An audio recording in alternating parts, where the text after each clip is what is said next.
Somewhere, once, a person sat at a desk with a pencil. Not in a laboratory, at a desk. A lamp, a chair, a heap of paper, the ordinary quiet of a room with the door shut against the evening. And out of almost nothing, a hunch that nature is lazy, a suspicion that it doesn't much care which way you happen to be facing when you do the experiment, that person wrote down a few short lines of mathematics. Then they put the pencil down and went to bed. And here is the thing I still cannot quite get over, George. Go on. They never left that room. They never chased the light. They never once laid eyes on an atom.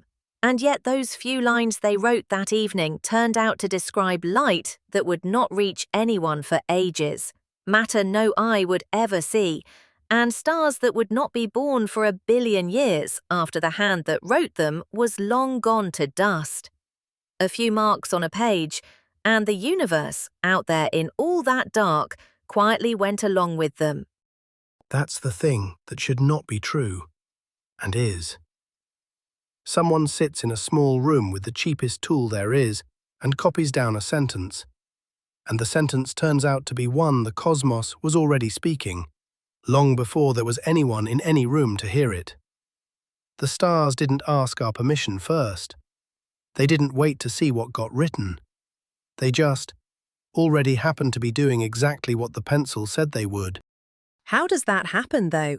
How does a person, working with almost nothing, guess a rule that light half a sky away has apparently been obeying the whole time, with no possible way for the light to have heard the rule announced?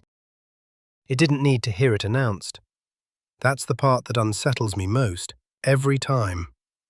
The pencil wasn't handing out orders, it was reading. Whatever the universe is written in, a human hand turned out to be able to copy a little of it down onto paper. And once it was down on the paper, it went on being true in places the hand could never travel to and the eye could never reach. So the pencil wasn't writing the law into the world, it was taking dictation from it. Taking dictation from something that never speaks a word out loud. There's no voice, there's no announcement. There's just a world that behaves, everywhere, as if it were following a sentence, and, now and then, a person quiet enough and stubborn enough to catch a phrase of that sentence and write it down. And that quiet astonishment is exactly where I want to spend tonight, because it opens the only 2 questions that truly matter to us at the end of all this. Which are? Why should the whole of physics turn out to be one language at all? One single thing you can learn to read, instead of 1,000 unrelated things you have to memorize? And why on earth should a small, warm creature like us be able to read even a single word of it? And I'm guessing you're not about to answer both of those in the first 5 minutes. I am not. One of them we can answer tonight, and answer beautifully. It's the whole reason for this last night. The other, nobody alive can answer at all, and I would far sooner leave that one standing honestly out in the open than dress it up in a costume and pretend. But that's for later. Let's start with where we actually are, which is a strange and rather lovely place to be standing. Where's that? The last night. The 13th. The very end of the whole course. The last night. I'll admit it feels odd to have arrived, so what have you got planned for the send-off? One more piece of gorgeous machinery to bolt onto everything we've built? No, that's the first promise I'll make, right here at the top. No new machinery tonight. Not one new gear, not one new law to swallow. If you came in braced for a final theorem, you can let your shoulders down. I confess I was braced. Old habits. So if it isn't new machinery, what is tonight? Tonight, we step all the way back. All season we've had our noses pressed right up against the page, learning one letter at a time, one night at a time. Tonight, we walk to the far side of the room, and for the first time we look at the whole thing at once, from a distance, as a single object. Because for 13 weeks, we haven't really been learning facts. We've been learning the grammar of how nature is written. And tonight, I want to read you the sentence whole. The grammar. All right, lay it out for me then. If you're not going to drag me back through it week by week, what did we actually cover? Just the shape of it. No roll call, I promise. We learned a principle about paths, that of all the ways a thing could possibly move, it takes one particular one, as if it had chosen. We learned a rule about symmetry, about what stays put in the world when you shift things around. We learned the idea of a field, the stuff that quietly fills every last corner of space. And we learned the geometry of a quantum state, the strange arithmetic of the very small. 4 large ideas, roughly 4 weeks apiece. 4 ideas. And if you'd stopped me on the walk-in tonight and asked, I'd have called them 4 separate subjects. 4 different things I happen to learn from the same 2 voices. And that is the whole claim of the finale, in a single breath. They were never 4 separate subjects. They only ever looked separate because we met them one at a time, in different rooms, each one wearing different clothes. Tonight, the claim is simple, and it is enormous. They are one sentence, and you and I are finally going to read it whole, together, before we go. That's a bold thing to spring on me with an hour left. 1 sentence. You'd better start weaving it then, because right now, honestly, they're 4 very different-looking animals in my head. Then let me start where the whole thing starts, with the laziness. Cast your mind right back to the beginning of the course, to that principle about paths, the principle of least action.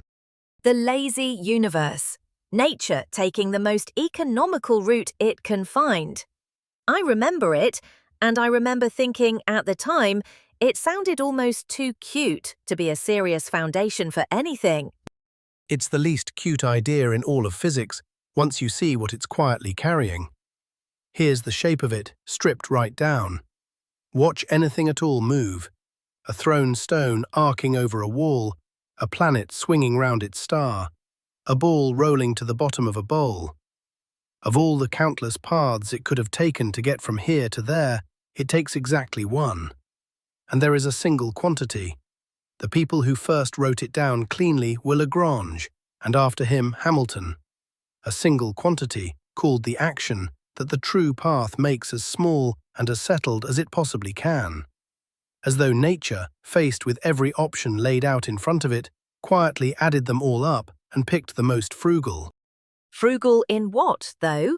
When you say it makes a certain quantity as small as it can be, small measured how? I never quite got my hands on what's actually being economized. That's the right thing to press on, because it isn't distance and it isn't time. It's a running tally, kept over the whole trip from start to finish, that weighs the thing's motion against where it sits in the world, moment by moment. And the true path is the one where that tally comes out settled. So settled that if you nudged the path a hair one way or the other, the tally would barely flinch. That's the real meaning of the word stationary. Not lowest exactly, balanced, as though nature feels its way among all the possible paths for the one where the books come out level, and takes that one. And here's the quiet marvel of it.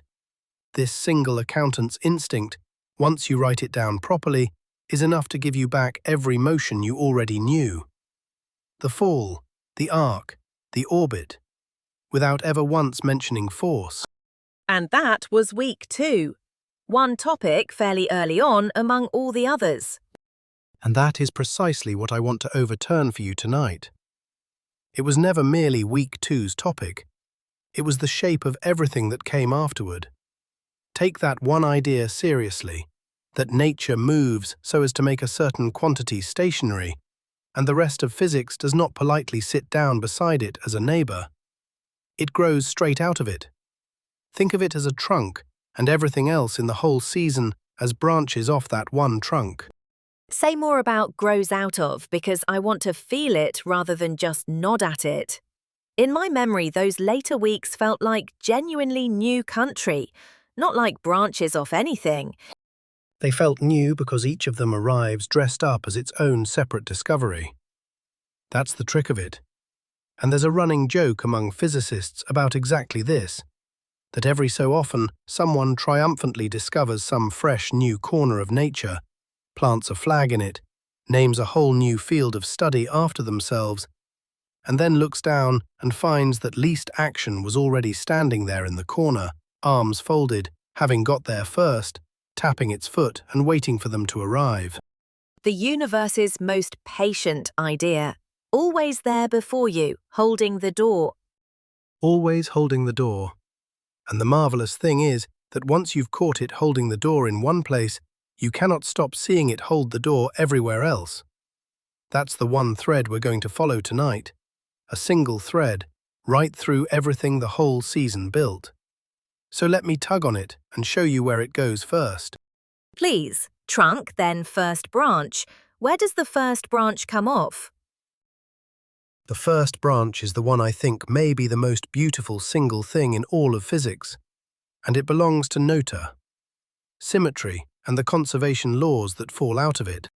Noether, the symmetry knight. Remind me of the punchline, would you? Because it's the kind of thing that sounds like outright magic the first time you hear it, and I want to feel it land properly a second time. It should sound like magic. It very nearly is. Here is the claim, and it is honestly one of the deepest, true things anyone has ever noticed about the world. Every continuous symmetry of that action hands you, entirely for free, a quantity that can never change. A conservation law, and not vaguely, not by analogy, precisely. One symmetry, one conserved thing, matched up, over and over. Give me the concrete version. Symmetry is a slippery, shiny sort of word. I need to hold it in my hand. Then take the plainest symmetries there are. The laws of physics simply do not care when you run your experiment. Do it today, do it a year from now. Same laws, same result. That flat indifference to when is exactly why energy is conserved. And the laws don't care where you run it either, over here or a mile down the road. Same laws, same result. That indifference to where is exactly why momentum is conserved. The two facts are the same fact. Wait, so energy being conserved isn't a separate commandment written somewhere in the universe, it's a consequence of the universe not caring what time it happens to be. That's it. That's the whole shock of the thing, right there. The great conservation laws, the ones we'd spent weeks treating as bedrock, as the deepest floor there was to stand on, turn out not to be the floor at all. They're shadows, shadows cast by symmetry, and symmetry in its turn is nothing more than a statement about that same action, that same lazy quantity from the very first branch. And does it run the other way as well? If somebody stumbled on a brand new quantity that simply never changed, could they read a hidden symmetry straight off it? Precisely the other way, and that's exactly how the hunt gets run in practice. A conserved quantity is a fingerprint left behind by a symmetry, so when you find one you don't yet understand, you go looking for the evenness in the world that must have cast it. The two are welded back to back. You cannot have the one without the other. And notice the word I keep leaning on, for free. You don't have to bolt the conservation law onto your theory by hand as some extra commandment you paid for separately. The instant your action has the symmetry, the conserved quantity is already sitting there, forced into being, whether you wanted it or not. Nature never makes you pay for the same thing twice. So it isn't a second separate rulebook sitting on the shelf next to the first one. Not a second rulebook, not a second anything. It's the same cloth, seen from another side. Tilt the one idea this way, and the conservation of energy falls out into your hand. Tilt it that way, and momentum falls out. Turn it once more. Set the whole world spinning, and find it doesn't care which way it's aimed. And out comes the conservation of angular momentum too. The reason a spinning top holds its axis so stubbornly. Same cloth, different fold. That is genuinely dizzying when it lands. We treated conservation of energy like a law handed down on a tablet, and it's really just the world shrugging at the calendar.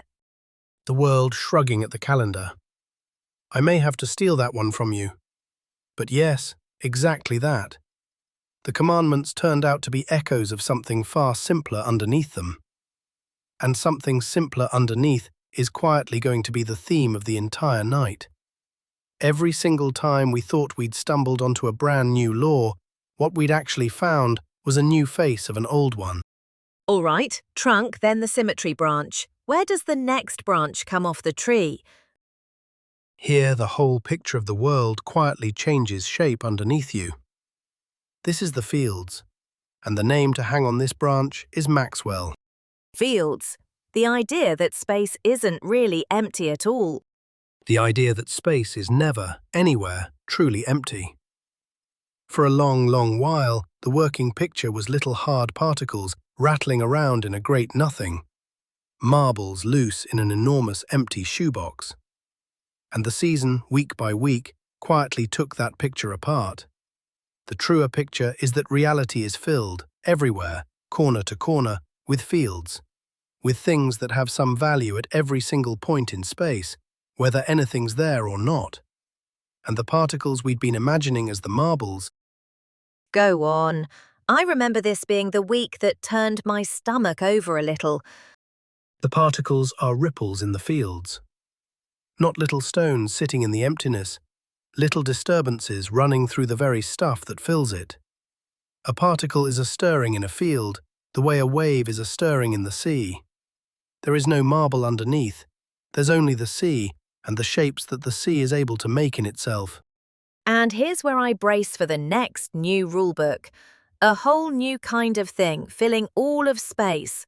Surely that needs its own fresh law to say how it behaves. You'd think so, wouldn't you? And here it comes, the tap on the shoulder. The very same least action machinery that steered the thrown stone over the wall also writes how a field behaves. You hand the field the identical demand. Move so as to make that certain quantity stationary, and out of it comes everything the field does. Every wave, every push, every pull. The trunk reached the fields long before we did. The same laziness, running the stone and running the field with no seam between them. No seam. And Maxwell's own part in this is the piece that still lifts the hair on my arms. He took the scattered field ideas of his day and for the first time wrote them all down together, in one place, speaking to each other. And buried inside what he'd written, not put there on purpose, just sitting there in the mathematics, waiting to be noticed, was a ripple that travels, a disturbance in the field, moving at one particular speed, the exact speed the equations flatly demanded and no other. And that travelling ripple, moving at that one speed, was light. Was light. Light is a field, obeying the same principle the thrown stone obeys. Not some separate special substance with its own private handbook, just another ripple, another face of the one thing. That's the third branch, Alice, and I want you to notice it is still the very same tree we started with. That speed the equations demanded, that's the part that always stops me dead. How does a scribble on a page get to decide how fast light is allowed to travel? It doesn't decide it, any more than the pencil in your opening decided anything. It reads it. Baked into those field equations are two plain measurable facts about how stubbornly the field pushes back when you try to stir it up. One electrical, one magnetic. Two numbers you could go and measure on a bench in an afternoon with no thought of light at all. And when Maxwell set them side by side, out fell a single speed. The speed his travelling ripple simply had to move at, no other allowed. Then somebody laid that speed next to the measured speed of light, and it matched. Not roughly, it matched. That was the instant light stopped being its own separate mystery and became a ripple in a field we already knew about, the page and the sky agreeing to the last decimal, with nobody having arranged for them to agree. So far, you've handed me laziness and symmetry and fields, and you keep insisting all three are one single plant. But now you have to cross the widest gap in the whole season, don't you? Because the next thing we did was the quantum. And the quantum, as I remember it, broke absolutely everything. It felt like it broke everything. It genuinely did. This is the strangest chapter of the whole course, and I'm not going to pretend for a second that it isn't. The quantum turn. Let me lay it back out in front of you the way we first found it, because the strangeness of it actually matters to where we're going. Please do, because this was the one where I gave up trusting my own gut entirely and just held on. Good. The gut was never built for this. It was built for stones and shoeboxes, for things you can hold. Here's the geometry of it plainly. A quantum state is not a little thing sitting at a particular spot in space. It's much more like an arrow that lives in a vast, abstract space of every possibility at once. Every distinct way the system could possibly be is a separate direction in that space, and the state is a single arrow pointing some particular way through all those directions together. An arrow in a space I can't even picture, and the famous business, a thing being in two states at once, that was just adding arrows together. Superposition, the piece that sounds like outright sorcery when you first meet it, is nothing more mysterious than adding two arrows to make a third one. A thing being here and there at the same time is simply an arrow that points part way toward here and part way toward there. That's all it is. And measurement, the moment you actually look at the thing. the moment everyone spends their whole careers arguing about. Measurement is casting a shadow. You take that arrow and you project it.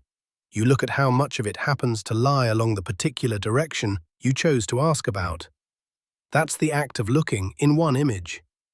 And the odds, the famous quantum chanciness, the reason the small world gambles, you get those by taking the length of that shadow and squaring it. The shadow of the arrow squared is the chance. That is the entire grammar of the quantum in 3 moves. Add the arrows, cast the shadow, square it for the odds. All right, I'll grant you it's tidier than I remembered carrying it around. But tidy or not, George, that is plainly a different world. Arrows in an abstract space, shadows, squared odds. None of that sounds anything like a lazy stone arcing over a wall. This is where your grand one-sentence claim ought to snap clean in half. It ought to. It's the fair place to lean on it hardest, and I've honestly been waiting all night for you to. So let me show you why it doesn't snap. Because that arrow doesn't just hang there, frozen in its abstract space. It turns, it swings, moment by moment, as time goes on. And the real question, the one that decides everything, is this. What steers the turning?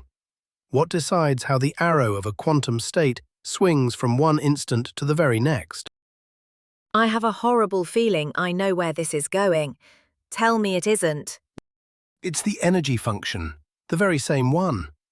Cast your mind back to the classical weeks, to the energy function, the quantity that told an ordinary, everyday system how to roll itself forward through time, the one that carries Hamilton's name. That exact object, the Hamiltonian, the energy of the system written out, is the thing that reaches in and takes the quantum arrow by the hand and swings it forward, tick by tick. The classical world and the quantum world are being driven, moment to moment, by the same engine. Hold on, stop there. The same energy function that rolled the classical clock forward through time is the one turning the quantum arrow through its strange, abstract space. The identical one. Not a cousin of it. Not some quantum knockoff wearing a similar name. The same energy function doing the very same job, telling the system how to step from now into next, in both worlds at once. The clockwork universe and the quantum universe underneath share a single engine. That's the thing almost nobody tells you when they teach you the quantum as a break with everything.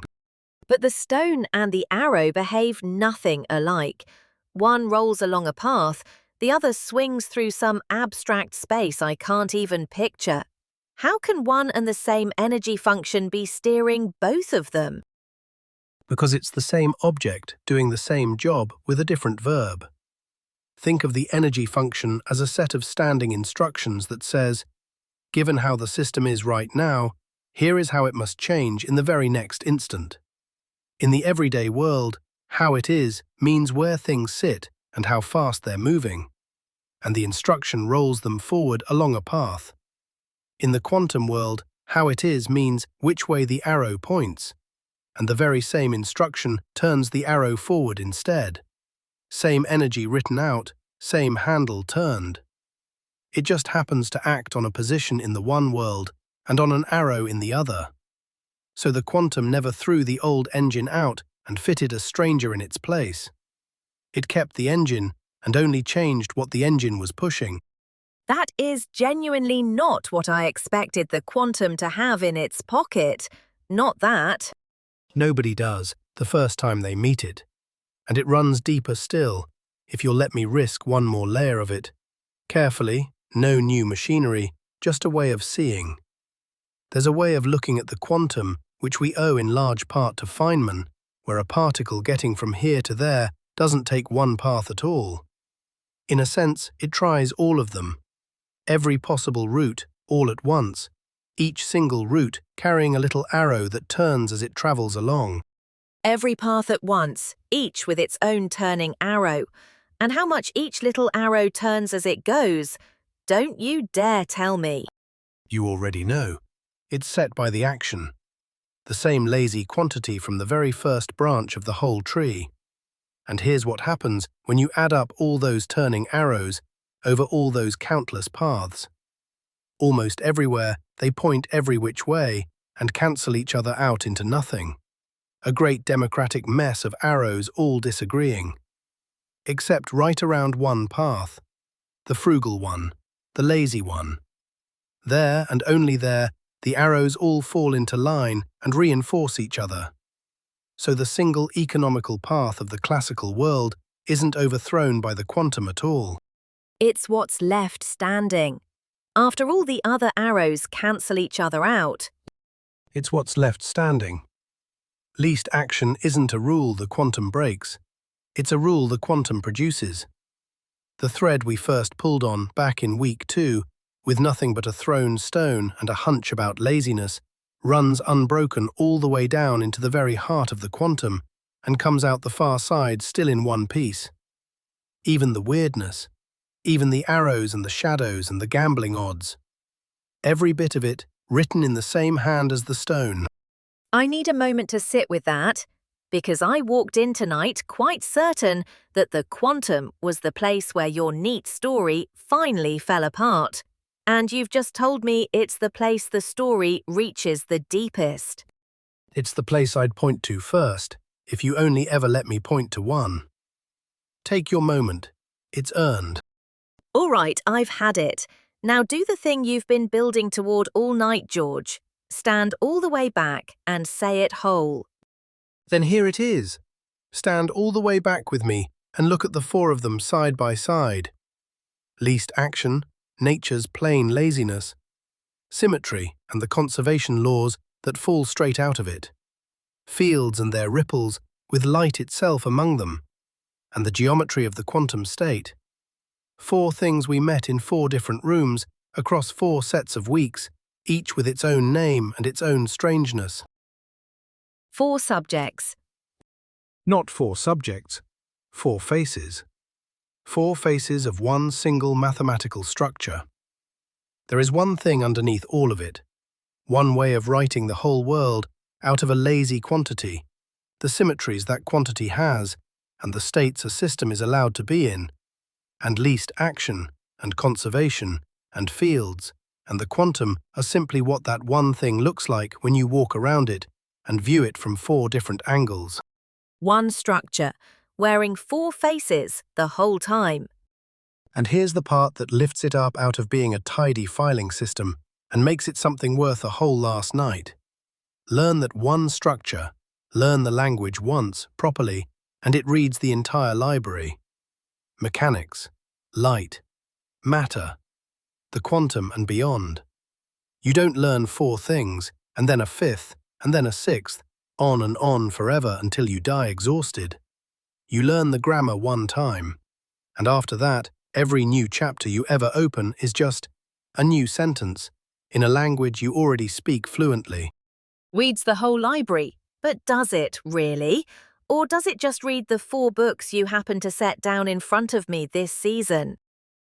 It genuinely reads past the 4, and that's the test of the whole claim, the thing that keeps it honest. When a physicist meets something brand new, the strange insides of a metal, the first flicker of the early cosmos, a fluid behaving in a way it has no business behaving, they don't run off and write a fresh rulebook for it. They reach for the very same handful of moves. Write down the lazy quantity for this new thing. Ask what symmetries it has, and read straight off what must be conserved. Work out the states it's allowed to occupy.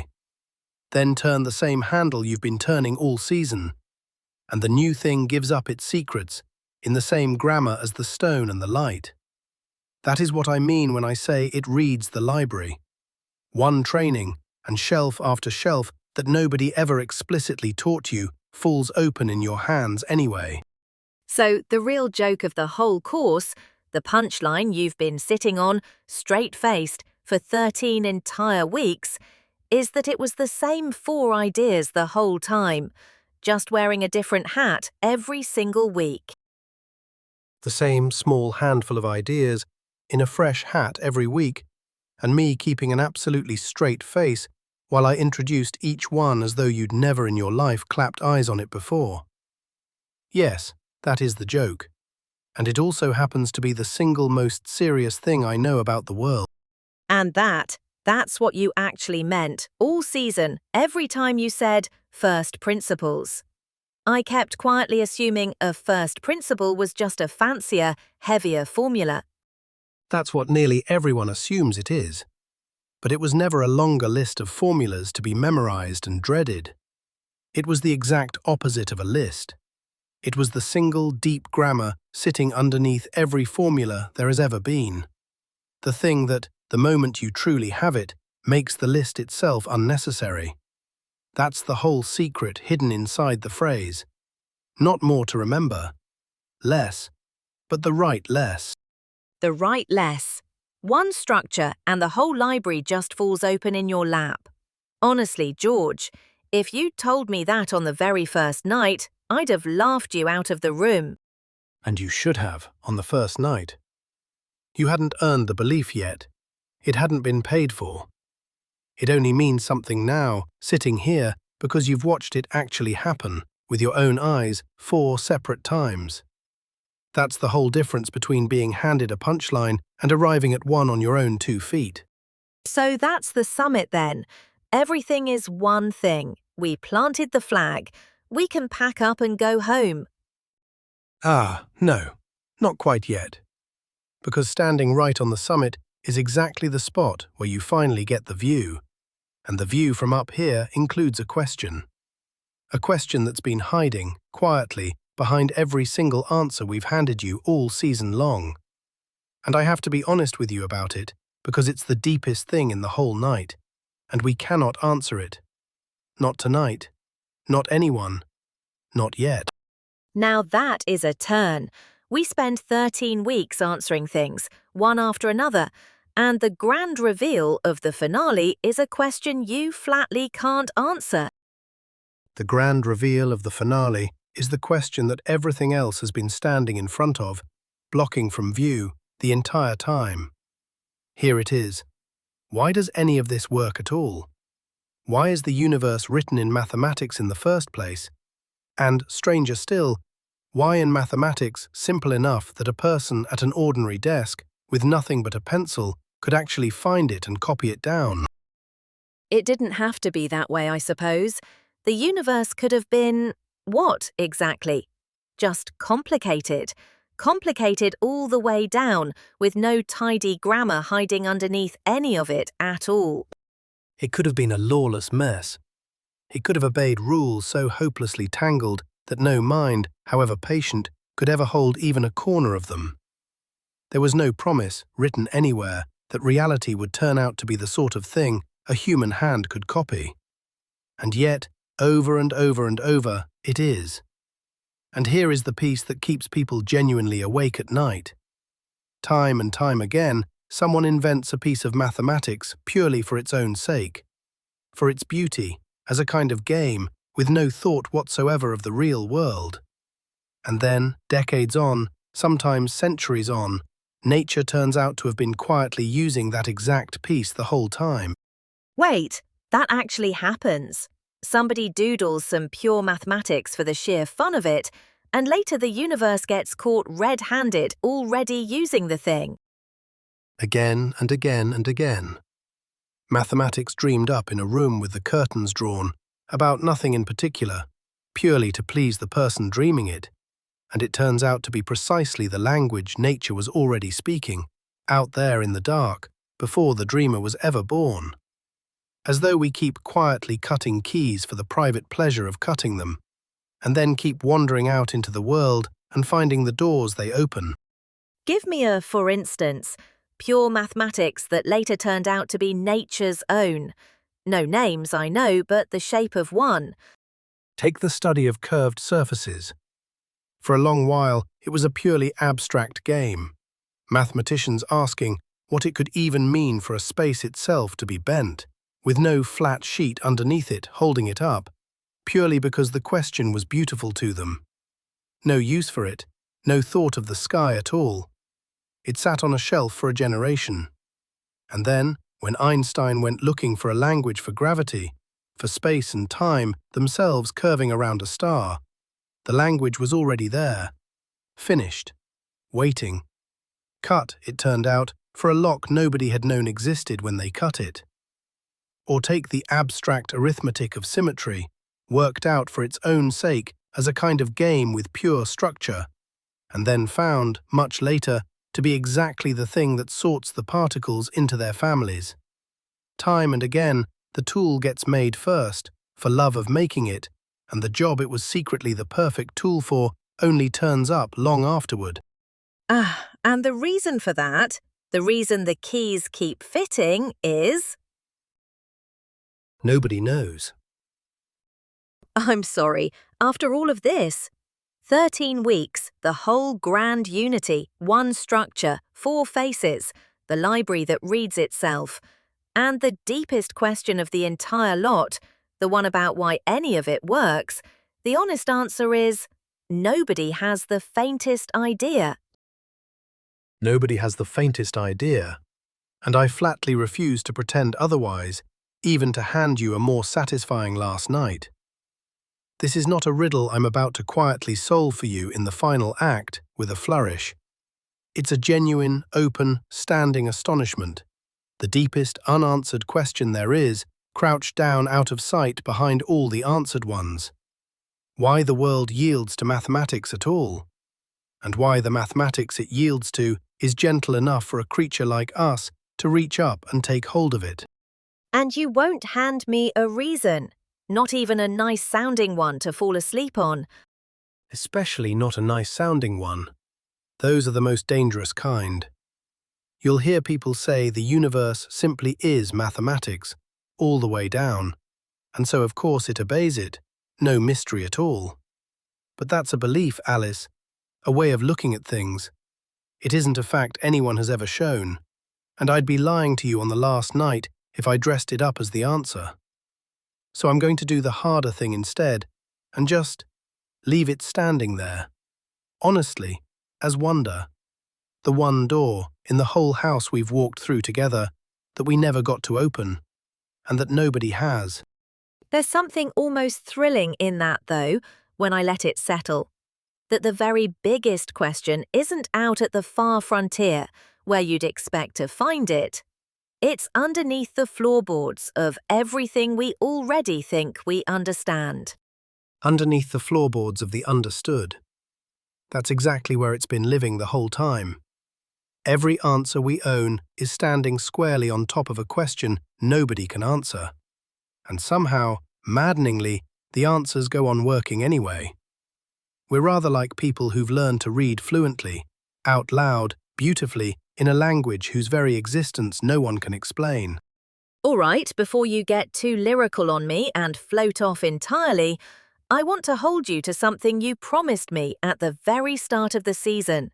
You swore you wouldn't oversell, and everything is secretly one thing sounds an awful lot like exactly the sort of sentence a person oversells. And you're right to hold me to it.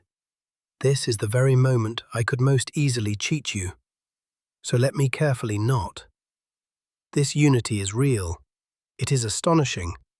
But it is not a finished theory of everything, and I will not let tonight end with either of us pretending that it is.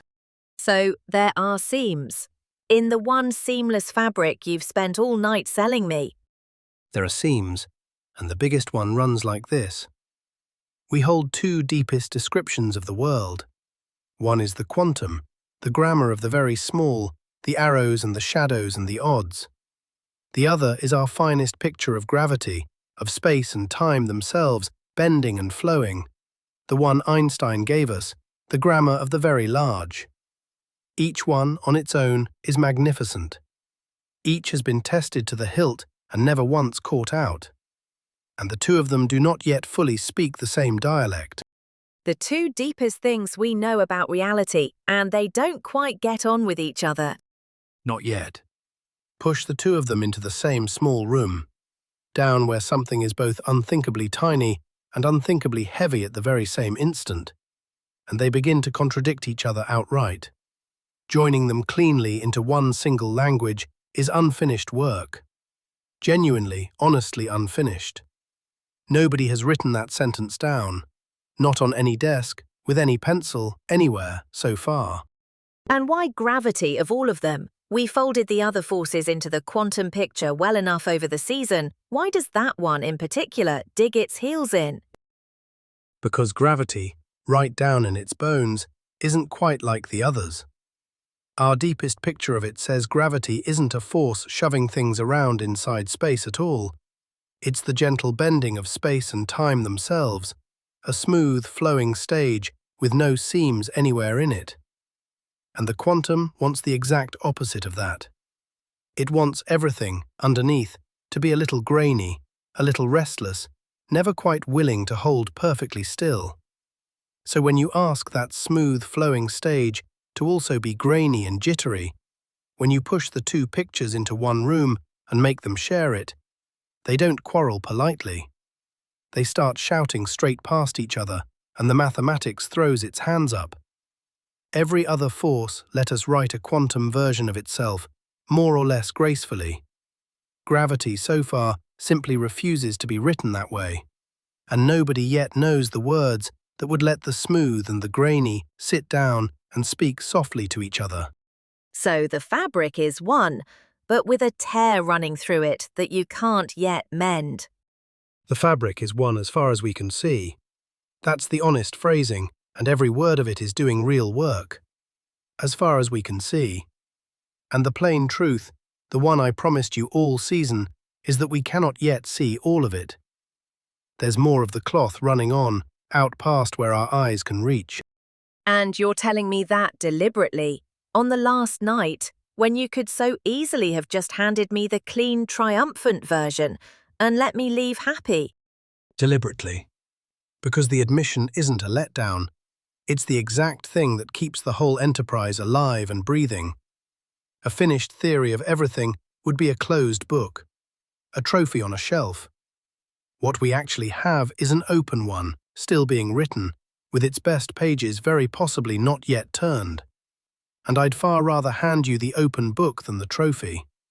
It's the more honest gift. And if I'm being truthful, it's the far more exciting one.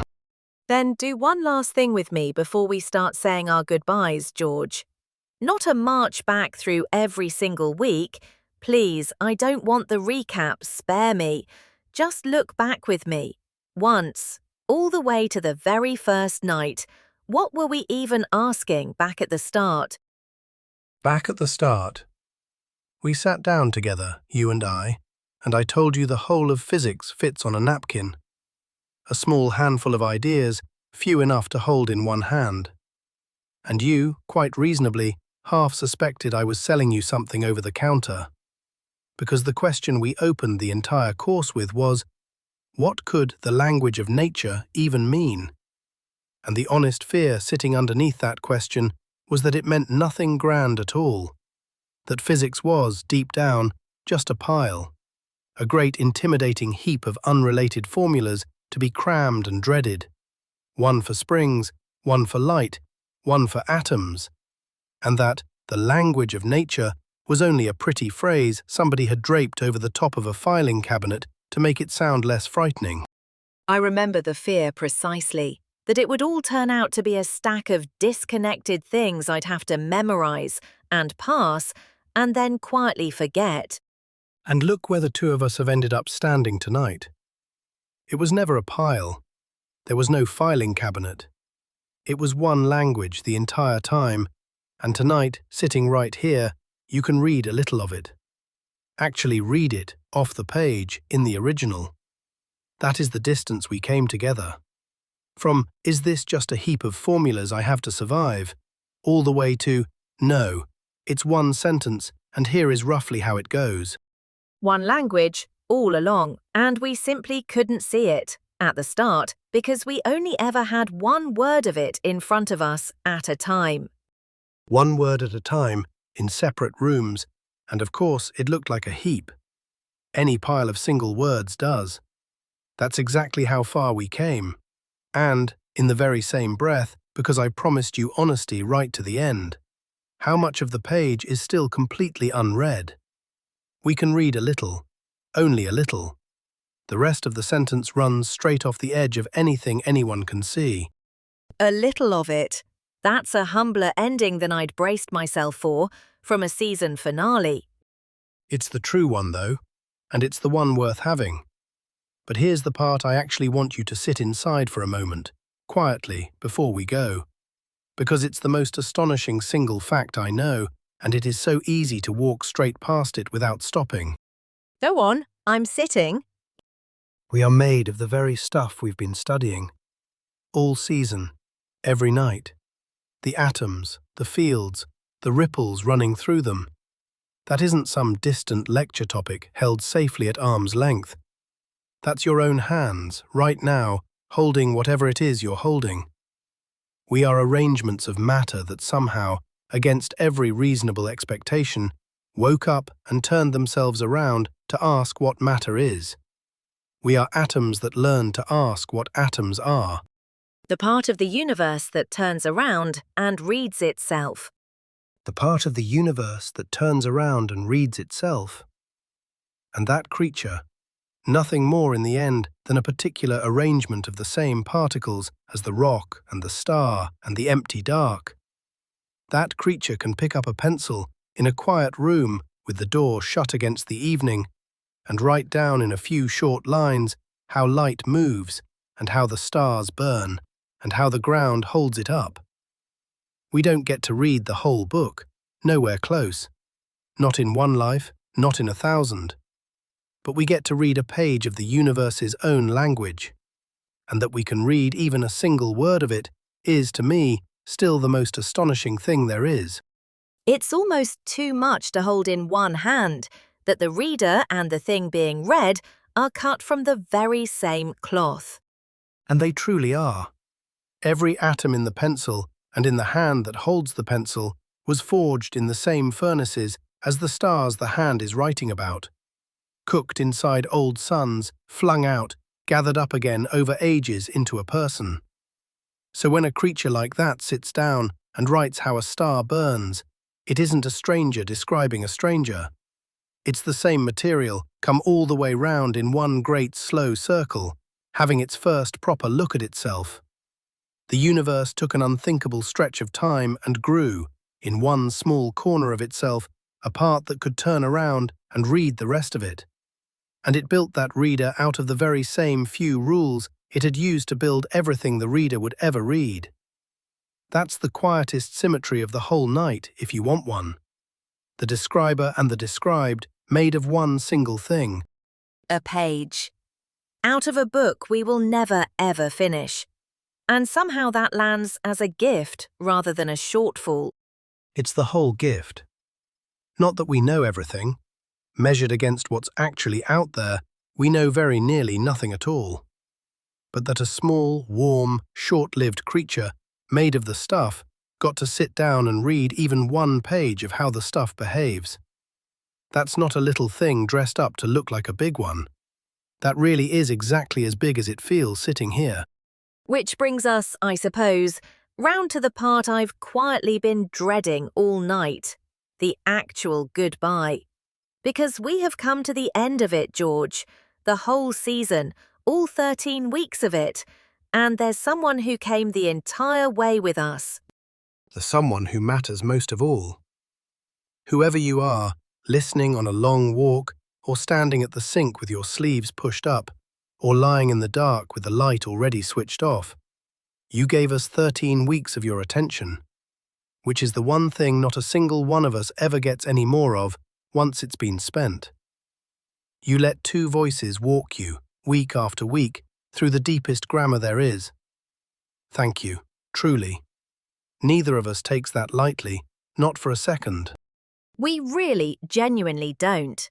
You could have spent those hours of your life on absolutely anything else in the world, and you chose to spend them here with the two of us, chasing lazy stones and turning arrows, and the one quiet language running underneath the whole of the world. That means a great deal more than either of us quite knows how to say out loud. And maybe here, right at the very end, is the warmest thought of all of them. We started tonight with a person at a desk, with a pencil, writing down a sentence the universe was already speaking. That person isn't some rare genius set apart. That is what you have been quietly becoming this whole season, one night at a time. You can read a little of it now, and whatever you turn to next, the particles, the deep stars, the materials under your feet, the whole wide cosmos overhead, it is all written in this same one language, so you can read the rest now. Not all of it, nobody reads all of it, but you can open any page you like and begin. You can read the rest now. That's a lovely thing to send someone off into the dark with. It's the truest send-off I've got to give. The course ends tonight, but the language doesn't end with it. It just goes on quietly into every other thing there is. And now, after all this, you're someone who can pick it up and read. That, in the end, is what all 13 weeks were secretly for. Then say goodnight to them properly, George. Just this once. The last time. Good night, then. Keep the habit we started all of this with. The pencil, the quiet room, the plain refusal to stop wondering how the world is written. It has been the great joy of the whole season to read a page of it beside you. Thank you truly for the company, all the way down and all the way through. Alice, the last word of the whole course is yours, as it always has been. Good night, George. And good night to you, the one who walked all 13 weeks with us, right to here. We began by asking what the language of nature could possibly mean, half afraid it was only ever going to be a pile of formulas with a pretty name on the cover. And we end here, together, knowing it was one language the whole time, and that we, small creatures made of the very stuff it describes, get to read a little of it before we go. Most of the book is still dark, most of it always will be, but there is a page open in front of you now, in a language you can finally read. So go, when you're ready, and read the rest. From both of us, from a quiet room with a pencil at the end of the one language. Good night.